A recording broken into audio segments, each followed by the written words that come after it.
اعوذ باللہ من الشیطان الرجیم بسم اللہ الرحمن الرحیم۔ سامعین کرام و معزز ساتھیو، بزرگان دین و برادران اسلام، الحمدللہ ثم الحمدللہ، اللہ تبارک و تعالیٰ کی خاص عطا کردہ توفیق پاک سے درس تفسیر قرآن کا یہ سلسلہ جاری و ساری ہے، اور آج اس سلسلے کی جو ہے وہ 36ویں جو ہے وہ نشست ہے۔ ہمارے جو گفتگو کا سلسلہ چل رہا ہے وہ یہ چل رہا ہے کہ الرحمن الرحیم، ٹھیک ہے، یہاں پر ہماری بات ہوئی اور میں نے آپ کو یہ بتایا تھا کہ اللہ تبارک و تعالی نے قرآن مجید فرقان حمید کا یہ اسلوب رکھا ہے کہ اللہ تبارک و تعالی نے جہاں پر اپنی ربوبیت کا، اپنی طاقت کا، اپنے اختیارات کا، اپنی قدرت کا ذکر فرمایا ہے، اسی کے ساتھ ساتھ اللہ تبارک و تعالی نے اپنی رحمت کا بھی ذکر جو ہے وہ فرمایا۔ اس کے متعلق میں نے 2 آیت مبارکہ آپ کی گوش گزار کی، ایک تو نبی عبادی انی انا الغفور الرحیم وَأَنَّ عَذَابِي هُوَ الْعَذَابُ الْعَلِيمُ، اور ایک دوسری آیت مبارکہ غافر الذنب وقابل التوب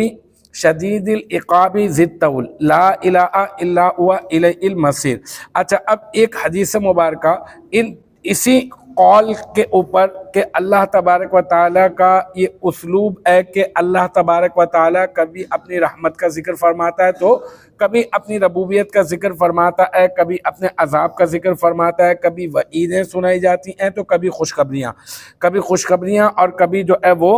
ڈرانے والی خبریں جو ہے وہ سنائی جاتی ہیں۔ حضرت ابو ہریرہ رضی اللہ تعالی عنہ سے روایت ہے کہ رسول اکرم نور مجسم صلی اللہ علیہ وآلہ وسلم نے ارشاد فرمایا کہ اگر مومن یہ جان لیتا کہ اللہ تبارک و تعالیٰ کے پاس کتنا عذاب ہے، اگر مومن جان لیتا کہ اللہ کے پاس کتنا عذاب ہے تو وہ جنت کی امید ہی نہیں رکھتا۔ اسے معلوم نہیں ابھی، ہاں یہ ضرور معلوم ہے کہ اللہ تبارک و تعالیٰ جو ہے وہ رحمت بھی فرمانے والا ہے اور اللہ تعالیٰ پکڑ بھی فرمانے والا ہے، لیکن حقیقتاً اگر مومن جان لے کہ اللہ تبارک و تعالیٰ کس قدر عذاب میں مبتلا فرمانے والا ہے تو مومن جو ہے وہ اللہ تبارک و تعالیٰ سے کبھی بھی رحمت کی امید نہ رکھے۔ اور اسی طرح سے اگر کافر یہ جان لیتا کہ اللہ کے پاس کتنی رحمت ہے، یہ کافر اگر جان لیتا کہ اللہ کے پاس کتنی رحمت ہے تو کوئی بھی کافر جو ہے وہ جنت کے لیے نا امید نہیں ہوتا، وہ چاہتا کہ میں جنت کے اندر جو ہے وہ چلا جاؤں۔ پھر ایک اور حدیث مبارکہ ایک آیت مبارکہ الرحمن اور الرحیم کے اس معنی کو بیان کرنے کے لیے دیکھیں، الرحمن کا جو لفظ ہے نا وہ تو اللہ تبارک و تعالیٰ کے لیے کے علاوہ کسی اور کے لیے قطعاً استعمال نہیں کیا جا سکتا۔ اگر آپ استعمال کریں گے تو یوں کر سکتے ہیں عبد الرحمن، یعنی رحمان کا بندہ۔ اسی طرح سے ہم لوگ کہتے ہیں عبداللہ اللہ کا بندہ۔ اسی طرح سے اور بھی جو اللہ تعالیٰ کے صفاتی نام ہے اس کے ساتھ بھی ہم لوگ عبد لگا دیتے ہیں، تو اس کا مطلب عبد کا معنی بندہ۔ کیا جو ہے وہ رحمان جو ہے وہ اگر کسی کا نام رکھے تو اس کو رحمان کے نام سے پکارا جا سکتا ہے؟ تو یاد رکھیں نہیں۔ اچھا، یہ جو رحمان ہونے کی صفت ہے کیا کسی اور میں جس طرح اللہ تعالیٰ کی ذات میں پائی جا رہی ہے کیا کسی اور میں پائی جا سکتی ہے یا نہیں؟ تو بالکل نہیں پائی جا سکتی۔ اسی طرح سے رحیم ہونے کی صفت بھی جو حقیقتاً اللہ تعالیٰ کی ذات میں پائی جاتی ہے وہ کسی کے ساتھ نہیں پائی جاتی، لیکن رحیم جو ہے وہ اللہ کے علاوہ کسی اور کو بھی کہا جا سکتا ہے۔ خود اللہ تبارک و تعالی نے قرآن مجید فرقان حمید میں ارشاد فرمایا اپنے حبیب صلی اللہ علیہ وآلہ وسلم کے لیے، فرمایا کہ لَقَدْ جَاءَكُمْ رَسُولٌ مِّنْ أَنفُسِكُمْ عَزِيزٌ عَلَيْهِ مَا عَنِتُّمْ حَرِيصٌ عَلَيْكُمْ بِالْمُؤْمِنِينَ رؤوف الرحیم، یعنی اللہ کے حبیب صلی اللہ یعنی آیا تمہارے پاس ایک ایسا رسول جن کا تمہارے اوپر مصیبت میں، تمہاری تکلیف میں مبتلا ہونا اس کے اوپر مشکل گراں گزرتا ہے، اور وہ مومنوں کے لیے جو ہے وہ رؤوف بھی ہیں اور وہ رحیم بھی ہیں۔ کس کے لیے؟ اللہ نے اپنے حبیب صلی اللہ علیہ وآلہ وسلم کو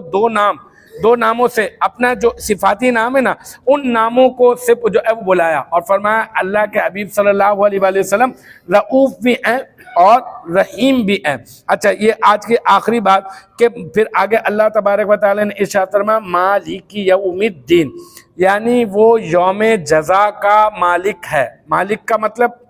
مالک، اور مالک کہتے ہیں حقیقت میں اس کو جو اپنی ملکیت میں جو بھی چیز ہو اس ملکیت کی چیز میں تصرف کا اختیار رکھتا ہو، یعنی وہ چاہے تو کسی کو تحفہ دے دے، چاہے تو وہ بیچ دے، چاہے تو وہ اس کو توڑ دے، چاہے تو وہ ضائع کر دے، چاہے تو وہ اٹھا کر پھینک دے۔ مطلب ایک عام مالک کی میں آپ کو بات بتا رہا ہوں۔ یہاں پر اللہ تبارک و تعالیٰ نے ارشاد فرمایا کہ وہ یوم جزا کا مالک ہے، یعنی یہ کہ وہ آخرت کے دن کا مالک ہے۔ تو کیا اللہ تبارک و تعالیٰ جو ہے وہ